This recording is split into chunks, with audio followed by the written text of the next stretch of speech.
ब्रियरवुड के छोटे से शहर में जंगल के किनारे एक पुरानी परित्यक्त हवेली थी।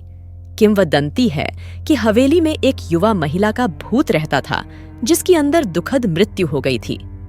एक रात 5 जिज्ञासु किशोरों ने स्थानीय लोगों की चेतावनी के बावजूद हवेली का पता लगाने का फैसला किया। जैसे ही वे हवेली में दाखिल हुए, वे तुरंत इसके भयानक माहौल से प्रभावित हो गए। हवा धूल से घनी थी और उनके पैरों के नीचे फर्श चरमरा रहे थे। किशोरों ने अंधेरे गलियारों से अपना रास्ता बनाया। उनकी टॉर्च बमुश्किल अंधेरे को चीर रही थी। वे जल्द ही एक कमरे में आए जिसकी एक दीवार के सामने एक बड़ा अलंकृत दर्पण खड़ा था।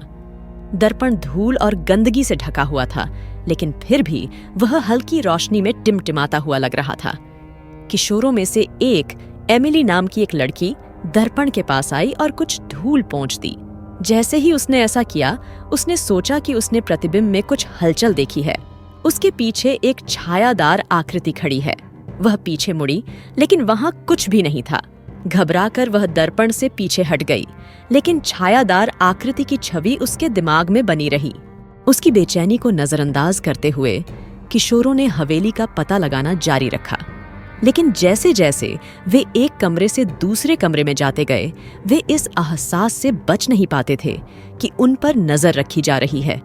परछाइयां उनकी दृष्टि के किनारे पर नाचती हुई प्रतीत हुईं और हॉल में अजीब सी फुसफुसाहटें गूंज उठीं। आखिरकार उन्होंने खुद को वापस दर्पण के सामने पाया। इस बार प्रतिबिंब और भी अजीब था। उनके अपने चेहरे मुड़े हुए और विकृत थे। उनकी आंखें काली और खोखली थीं। भयभीत होकर वे दर्पण से दूर हो गए, लेकिन फुसफुसाहट तेज हो गई, जिससे कमरा आवाजों के शोर से भर गया। अचानक दर्पण पानी की तरह हिलने लगा और कमरे में ठंडी हवा चलने लगी। किशोरों ने भागने की कोशिश की, लेकिन वे वहीं फंस गए और हिलने डुलने में असमर्थ हो गए। दर्पण की सतह बाहर की ओर उभरी हुई थी और एक हाथ उसमें घुस गया। उसकी उंगलियां लंबी और कंकाल थीं। अंतिम हताश प्रयास के साथ किशोर दर्पण की पकड़ से मुक्त होने और हवेली से भागने में सफल रहे। लेकिन जैसे जैसे वे दौड़ते गए, वे अपने पीछे आ रही फुसफुसाहटों को सुन सकते थे, जो हर गुजरते पल के साथ तेज और तीव्र होती जा रही थी। जब तक वे जंगल के किनारे नहीं पहुंच गए, तब तक उन्होंने दौड़ना बंद नहीं किया। उनके दिल उनकी छाती में धड़क रहे थे। तभी उनमें हवेली की ओर मुड़कर देखने की हिम्मत हुई।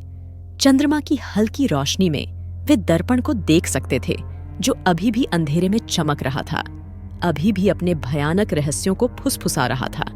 और जैसे ही वे वहां खड़े होकर अपनी सांसें रोक रहे थे, उन्हें एहसास हुआ कि दर्पण की फुसफुसाहट उनके अपने दिमाग के अंदर से आ रही थी, कि वे हवेली से अपने साथ कुछ वापस लाए थे, कुछ अंधेरा और भयानक, जो उन्हें अपने बाकी दिनों तक परेशान करता रहेगा।